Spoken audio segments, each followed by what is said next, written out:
Welcome to the Heal Your Hunger Show, where we get to the heart of why you overeat and how to stop. If you struggle with food and weight like I did, welcome home.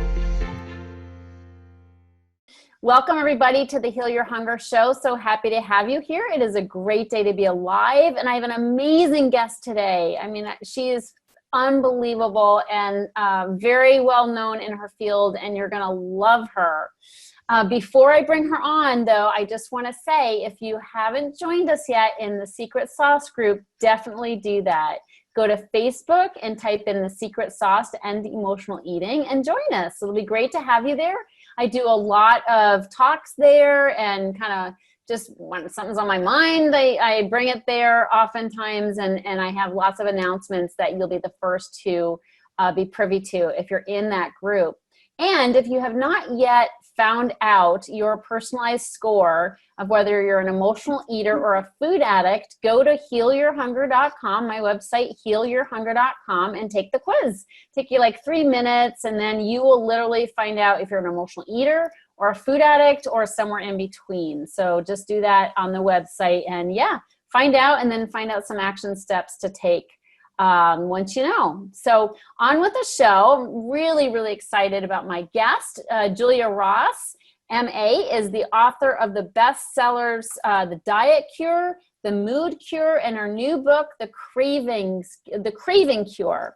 She's a pioneer in the use of nutritional therapies to successfully stop food cravings. She directs a virtual clinic for food craving eradication and trains health professionals in the methods she's developed.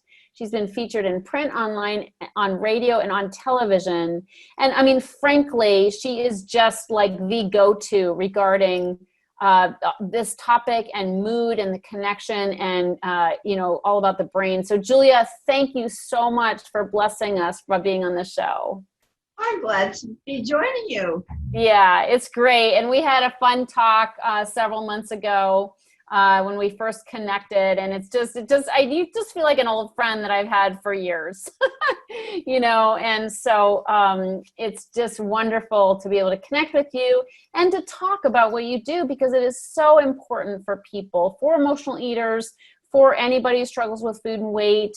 And then I just think anybody who struggles with anxiety and worry and depression and all those things, I mean, everything's connected, and all sort of like connects at headquarters, right, in our brain. And I just love how you pull all this together. So can we talk a little bit about how you kind of came to this work in the first place? Oh, I'd love to. I was a passionate psychotherapist and in training as, in clinical psychology. And I ran out of my student loan, and the only internship, and I had to have an internship that paid, was in an addiction treatment program. And so I went to work in the addiction field. That's pretty random, huh? And at first, it was nothing but fun. This was a big residential program, and they invited me to start an outpatient program when I was barely out of graduate school. It was sort of a dream job and a dream agency, a nonprofit. So we could do it, really elaborate counseling. It was a lot of 12-step support. They had 3 good meals a day. But when I moved, that was a residential program. When I moved into the outpatient program, we didn't have 3 meals a day anymore. And we started getting a lot of people in recovery from a lot of different drugs of abuse who had switched right into food addiction. They may or may not have been sugar cravers before that happened. But so one of my staff members was an Overeaters Anonymous, and she said, we've got to start a program. It's no good to get off of one addiction and into another, because look, they're relapsing, it's not working. So we started a program, and the program got a reputation because it was one of the only programs in Northern California that even recognized that food addiction was a reality, and had psychotherapists on board to talk about the, deeper emotional pieces, the life circumstances, that were driving people into the food. But eventually it got quite big, and we had a lot of people who never were addicted to begin with to anything but food. However, this was in the mid 80s, and we began to see that more and more people were getting addicted to food, and they were harder and harder to help. That going into their emotional lives in therapy just was too much for them. And I was feeling helpless. Meanwhile, on the addiction side, crack cocaine had taken over, and we were getting nowhere. Our formerly very successful program with alcoholics was a complete failure. So I knew that we were missing something. We had really good things, and our clients loved us, but they just couldn't hold on to sobriety, and they were motivated. So I met some brain scientists at a conference, and one of them was using nutrients to correct the brain deficiencies that they had proven to the world were causing addictive cravings. So then I realized I was really in trouble. I'm a psychotherapist, and he's talking about brain problems. But here was somebody that I could communicate with who said, look, brain chemistry, that affects food cravings, that affects mood, is not that complicated. You just need a few targeted nutrients to set it right. Why don't you try it? You have a nutritionist on staff anyway. And so I ran back to the office. I pulled her out of her session and said, we have to start using these particular nutrients. Would you research them? Any side effects? Any reason not to? If not, let's get going.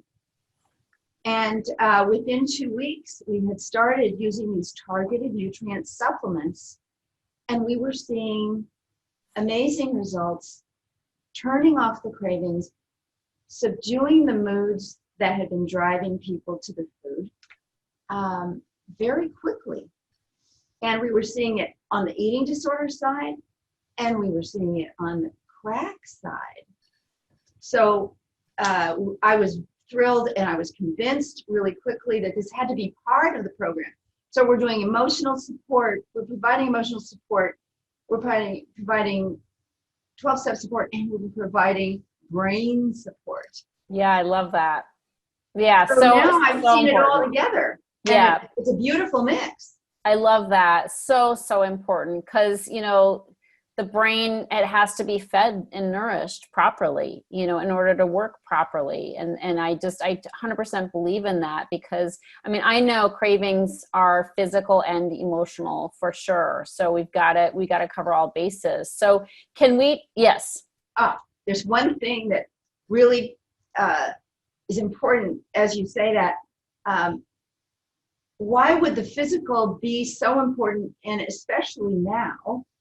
Well, I said a little bit ago that people's cravings seem to be getting more and more people are craving, right? Yep. No question.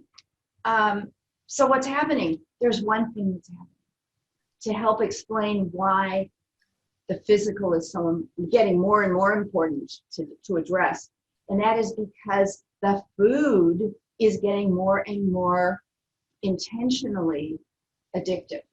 Okay. So the food industry has been taken over in large part by the tobacco industry that really knows how to manipulate our brain chemistry to produce more customers. Wow. Let's talk about that for a little bit.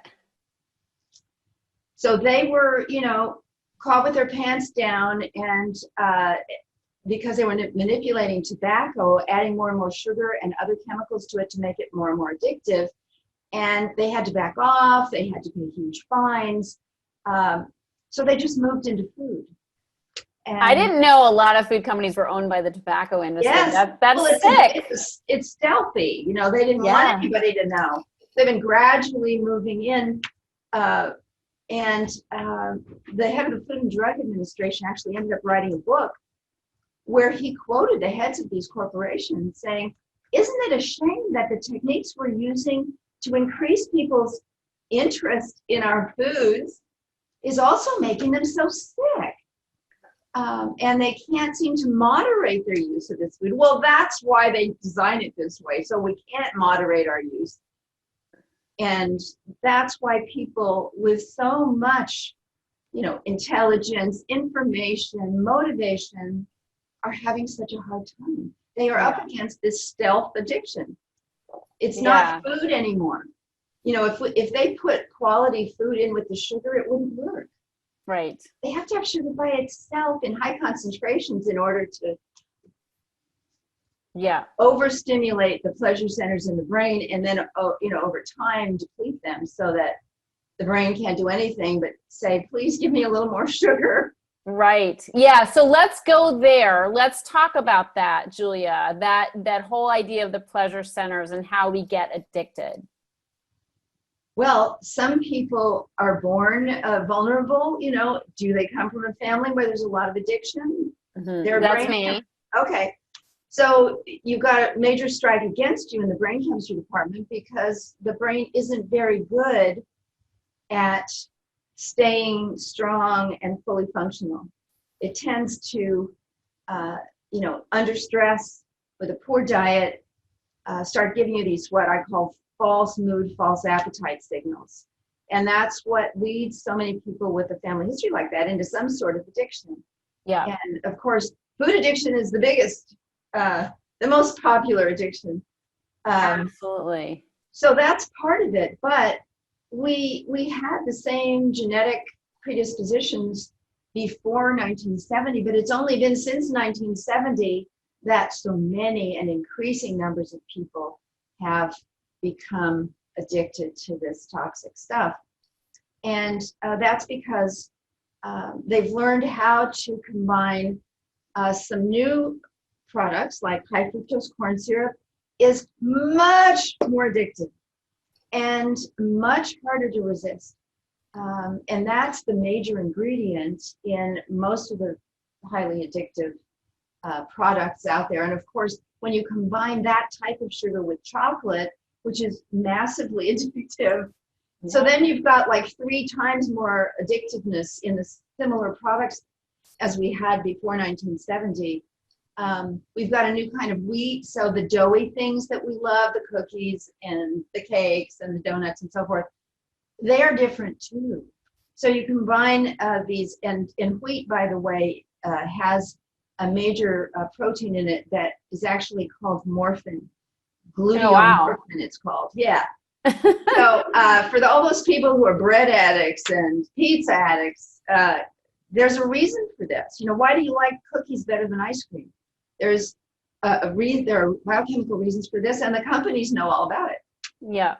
Wow. So somebody who has addiction in their family is more perhaps susceptible, but anybody who doesn't necessarily have that going on still can get addicted. And the earlier you're exposed, the more likely you are to become addicted, to become overweight, to become obese, and to become diabetic. And to be more vulnerable to the COVID virus because of all that. Yes, unfortunately. Absolutely. Yep. All those comorbidities, right? And, so anybody born after 1970 is just more vulnerable than somebody who has addiction in their family. But when you put addiction in the family with all of this brain drugging that's going on, with our favorite treats, it's really, truly overwhelming. Yeah. So if anybody's listening to this and, They better be. Yeah. No, I don't mean it. If anybody's listening out there, no, I didn't mean it that way. I meant anybody who struggles, who is listening, there's definitely an important message here, which is cut yourself some slack because you're under attack, Yes. No question about it. Yeah. Like you are under attack. And so there's a lot that can be done, but just know there's a lot going on behind the scenes as well that keeps us addicted for sure. And that's why it's so important, that we do choose the right foods and healthier foods and foods closer to the ground, in the raw form than all these additives. But if we crave the very things that are the worst for us, let's say we know they're the worst for us, but we can't stop doing it. Is there anything?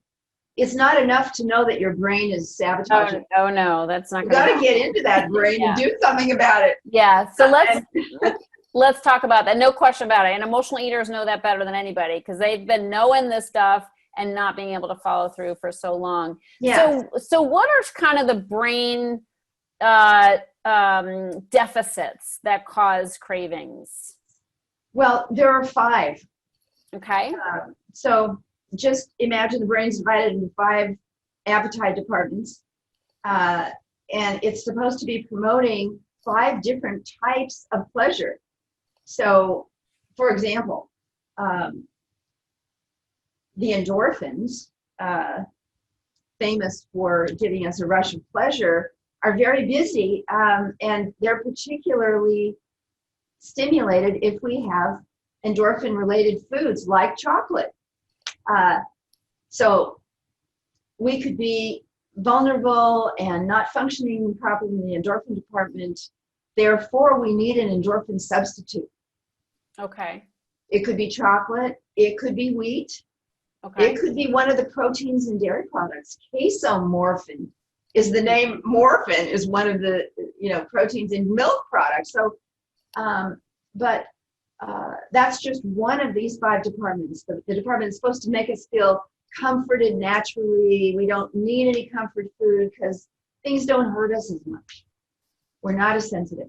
So then there's a natural antidepressant powerhouse. It's putting out a lot of optimism, self-confidence, courage, the ability to sleep. It's a really lovely part of the brain. It's called serotonin.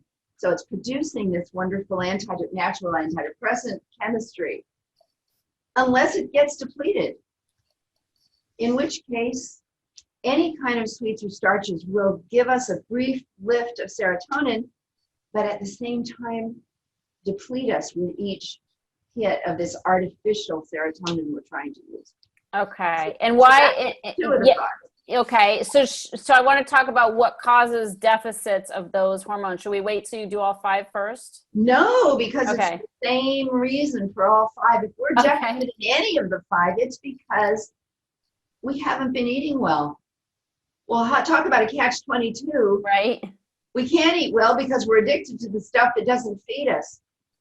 Because our diet has, traveled around the world and is now, the cause of worldwide obesity and diabetes, a lot of countries are interested in what the hell's going on with the American diet. And they did a big international study showing that 60% of junk food is completely nutrient void. The only thing it has going for it, calories. Right. So here we are addicted to stuff that can't feed the brain. Therefore, the brain gets worse and worse. Right. And if that's our only diet, that's where we get the deficit from. Now, we always say to our clients, first of all, listen, forget about the supplements. We do have these 5 brain-targeted supplements that work like crazy, but if you just want to do it with food, give it a try. They're all protein. They're all they're amino acids.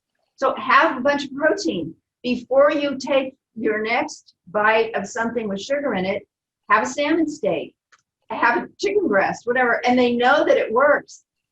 But how are they going to do it? They can try, and vegetables are great too before you eat, but you have to have both. So protein, whole carbs that aren't too caloric, those are all full of nutrients that the brain loves. Fat is fine too, as long as it's a nice healthy fat. Some olive oil, coconut oil. There are a lot of choices here. However, what we found over time was that people it took too long. It might be a month before improving their diet would turn off the cravings. So they would come back to us and say, forget about that. Give me the pills. Yeah. And so we would just go back to our questionnaire and say, which type of the 5 types do you have? That'll tell us which nutrient you need. Okay. So we covered 2 of this brain centers. Let's talk about the other 3. Okay. So the next one is really critical now because it's so embattled, and that's the center of the brain that helps us deal with stress. It's called GABA. And it's intended to really soothe us so that we don't reach for food when we're stressed. Right. Which 70% of stressed people do. Some people are so stressed they can't eat. but most people are reaching for something to help them. So the fourth one has a long name, the catecholamines. These are brain chemicals that give us energy and focus. So if they're not working, we're tired, we're unfocused, the ADD issue comes in. Fortunately, there's a nutrient that will assist us if that particular part of the brain is not operating. So now we've got the comfort neurotransmitter, we've got the antidepressant neurotransmitter, we have the energizing neurotransmitter, we have the relaxing neurotransmitter. The final piece in this nail in this coffin, you might say, is our blood sugar. If our blood sugar is all over the place, when it drops, we get some of the worst cravings imaginable because it threatens the brain's entire existence. There's no storage sugar in the brain like there is in the rest of the body. So it code reds, and what we get are cravings for immediate sugar. Okay. So we've got to stabilize those blood sugar levels quickly.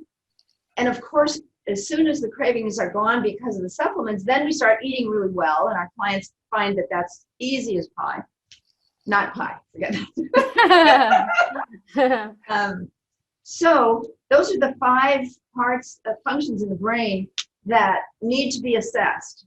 So our average person, with years of craving behind them, has at least 2 of the 5. But it is not at all unusual for people to have all 5 parts of the brain malfunctioning. So you can imagine the level of craving when you don't have any of your natural feel-good chemistry operating. Right. And that helps to explain why some people have stronger cravings than others. Yeah, I love it. Thank you so much for laying that out for us.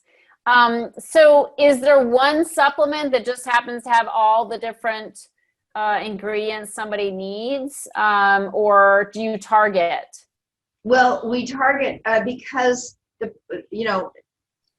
research was done with supplements, a little bit of this and a little bit of that, but it reduced the cravings by about 50 to 60%, which is good, but it didn't get rid of all of them. But we found that if we individualized, we could get rid of all of them, and we get rid of all of them in a week. Wow. As a matter of fact, we used to have people call in every day because we really weren't sure, could this really be true? So we say, okay, we're putting you on these supplements. We trialed you and you really responded well, but let's see how you do in 24 hours. Give us a call back. One word. They all reported one word. Amazing. Beautiful. Beautiful. So can we talk about how to supplement and support each deficit? Sure. I don't know whether your audience is going to make much out of the names of these supplements, but they're all available in any venue that sells supplements. Okay. We're not talking about something arcane or something you have to come to my website to get. No, you can get them there, but anywhere. They're available anywhere. Let's talk about the best known. Well, let's talk about endorphin because everybody knows about endorphins. If we want to raise our pleasure chemistry and get comforted naturally and so forth, what do we need? We need an amino acid, a protein called D-phenylalanine. And it's just amazing. We use it with opiate addicts too, because opiate, breads, chocolate, it all operates in that same part of the brain. Okay. And when we trial it with people, we have a virtual clinic, so we'll trial things with people, and immediately, not immediately, but like 3 minutes later, they're saying, oh, I feel really good. And then we say, well, how would you feel if you had some M&Ms? And they sort of look blank and say, no, actually, no. Oh, nice. So that can be, it is actually the most common cause of junk food craving is endorphin deficiency. Okay. So that's where we always start with people, and we always start with one. You got some people who are very sensitive, and some people who need 4 times as much. So you always start with the lowest dose, see how you feel, go up gradually, 1 capsule at a time.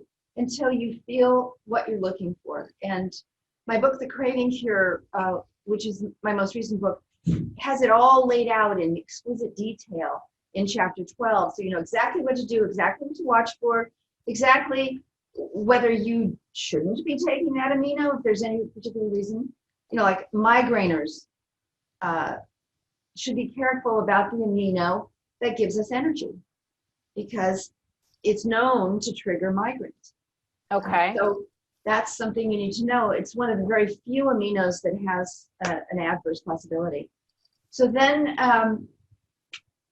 we get to the blood sugars, low blood sugar people, the hypoglycemics. And there's an amino acid called glutamine, which is actually famous and tremendously well researched in the medical field because it has so many positive qualities. And one of them is to help regulate blood sugar levels with both early stage diabetics and with hypoglycemics who aren't diabetic yet. And those people usually carry it with them in case they have they haven't been able to eat and their blood sugar drops. They don't rush to the candy counter. They chew on a glutamine capsule, which is very pleasant tasting, and they can make it till they get a real food. Beautiful. Wow, that's amazing. I'm sure that will help so many people. Right now, our client's favorite amino acid is GABA, which feeds that part of the brain that relaxes us and helps us deal with stress. And there's a chewable form of it which is good because it helps the amino get right into the brain. I mean, in a minute, maybe. People are smiling, they're sitting back in their chair, and it's very, very encouraging for people who've been fighting for years against this stuff to feel that maybe they have a tool that right away can help them. Right. Oh, amazing, Julia. I love that you are sharing this information. It's going to be so helpful to so many people.